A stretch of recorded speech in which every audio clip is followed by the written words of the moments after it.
Les actualités politiques, culture, sport, éducation, santé, religion, nouvelles sur Haïti et le reste du monde, tous les jours sur cette plateforme, nous sommes votre choix idéal. Et puis dans Ésaïe 58, voici ce que David Wilkerson appelle la clé d'un réveil continu, Ésaïe 58 commençant au verset 6, n'est-ce pas le jeûne que j'ai choisi, pour délier le lien de la méchanceté, pour défaire les lourds fardeaux, pour laisser les opprimés s'affranchir, et que tu brises chaque joug?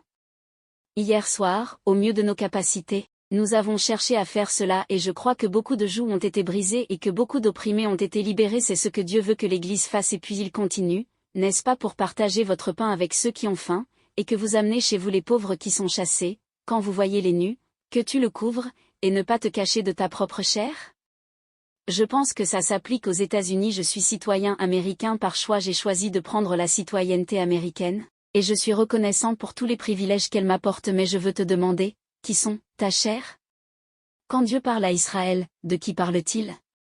Il parle de leurs compatriotes israélites. Quand Dieu vous parle dans les termes de ce langage en tant qu'Américain, de quoi parle-t-il? Votre camarade qui? Vos compatriotes américains. Combien vous souciez-vous vraiment, de vos compatriotes américains? Je suis britannique et vous pouvez vous offenser avec moi, et la Grande-Bretagne n'a rien à se vanter, mais je voudrais dire que les villes intérieures de l'Amérique sont une honte criante pour toute cette nation et pour l'Église de cette nation, et si l'Église ne se préoccupe pas d'eux, je pense que Dieu a la même attitude envers l'Église en ce temps qu'il avait envers Israël. Arrêtez toute votre activité religieuse, faites quelque chose. Je pense toujours quand cela arrive. Il y a des années, je vivais en Floride dans une maison avec piscine, et j'ai une famille nombreuse. Je vais vous dire comment j'ai eu la famille plus tard, et quelques-unes de mes filles et leurs maris et certains de leurs enfants, qui sont mes petits-enfants, étaient dans la maison et ils couraient et jouaient au bord de la piscine, et un petit garçon d'environ 4 ans est tombé dans la piscine. Alors ils l'ont repêché et il est resté mouillé au bord de la piscine. Il nous a tous regardés et il a dit, faites quelque chose quelqu'un. Et quand je regarde l'Église, je veux dire, faites quelque chose quelqu'un. S'il te plaît, fais quelque chose. Je veux dire, il y a quelqu'un qui est d'accord avec moi.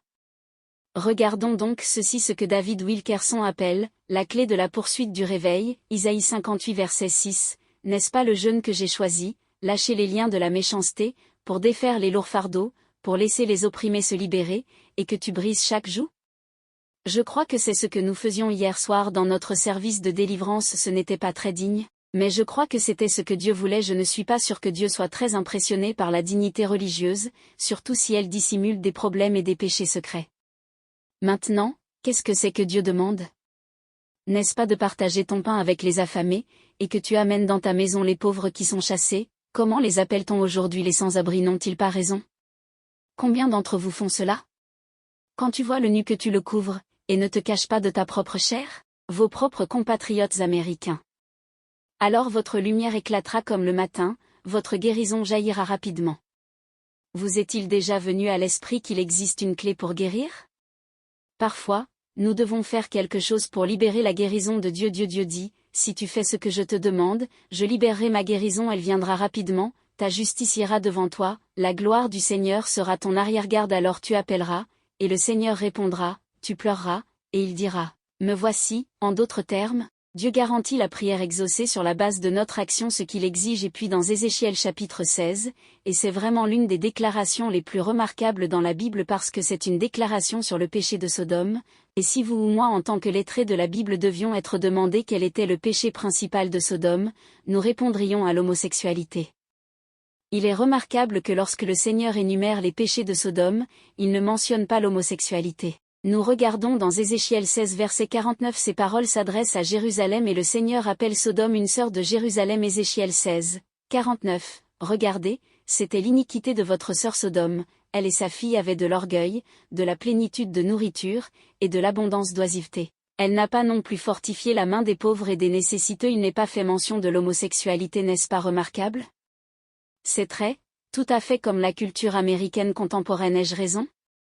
Orgueil, plénitude du pain, abondance d'oisiveté, elle n'a pas non plus fortifié la main des pauvres et des nécessiteux.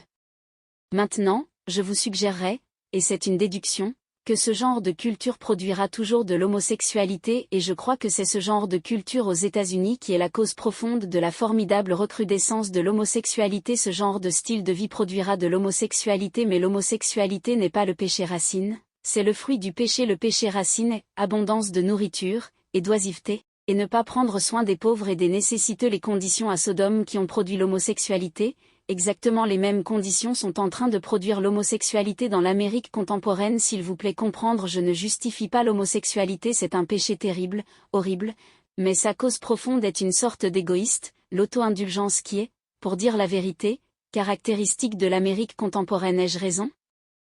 Je ne pense pas que vous puissiez discuter avec moi, mais vous êtes invité à le faire si vous le souhaitez. Et puis un seul de Daniel chapitre 4. Daniel, chapitre 4, et, verset 27. Maintenant, il faut connaître le contexte de cela. Nabuchodonosor, le roi, avait fait un rêve terrible dans lequel il voyait un arbre abattu avec seulement le moignon laissé dans le sol, et il se rendit chez son ami et conseiller, Daniel, et Daniel dit, le roi Nabuchodonosor, tuez l'arbre. Si vous ne changez pas vous allez être abattu. Et puis Daniel offrit quelques conseils très simples à Nabuchodonosor, comment éviter le désastre qui arrive? Daniel 4 verset 27, par conséquent, ô roi, que mon conseil vous soit acceptable, rompez vos péchés en étant justes. L'Hébreu dit, par la justice, vous voyez, c'est la repentance, ce n'est pas un processus lent graduel. C'est briser le péché et le remplacer par la justice, c'est ça le repentir. Et puis il dit, et tes iniquités en faisant miséricorde aux pauvres. Alors, comment Nabuchodonosor aurait-il pu prolonger sa prospérité? En faisant miséricorde aux pauvres, il ne l'a pas fait. L'arbre a été abattu, et il a enduré le jugement qui a été révélé dans le rêve. Pourrait-il être vrai de l'Amérique contemporaine, que nous puissions reporter ou mettre de côté le jugement de Dieu par la justice et en faisant miséricorde aux pauvres? Après tout, nous sommes une nation riche. Nous pouvons nous permettre en tant qu'individus d'être généreux et je remercie Dieu, et je dois dire que le peuple américain a été merveilleusement généreux envers moi. Je ne parle d'aucun sentiment de besoin ou de plainte. Je crains que l'Amérique ne se dirige vers le jugement et le désastre et qu'il n'y ait qu'une seule façon de l'éviter et c'est la façon dont Daniel a dit à Nabuchodonosor, brisez vos péchés par la justice.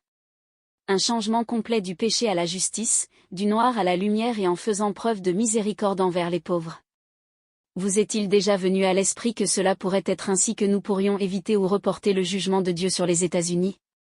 Pas une institution politique, mais nous, l'Église de Jésus-Christ, en faisant preuve de miséricorde envers les pauvres. Je vais parler brièvement de mon expérience personnelle à la fin, et vous pourrez alors me défier si vous le souhaitez.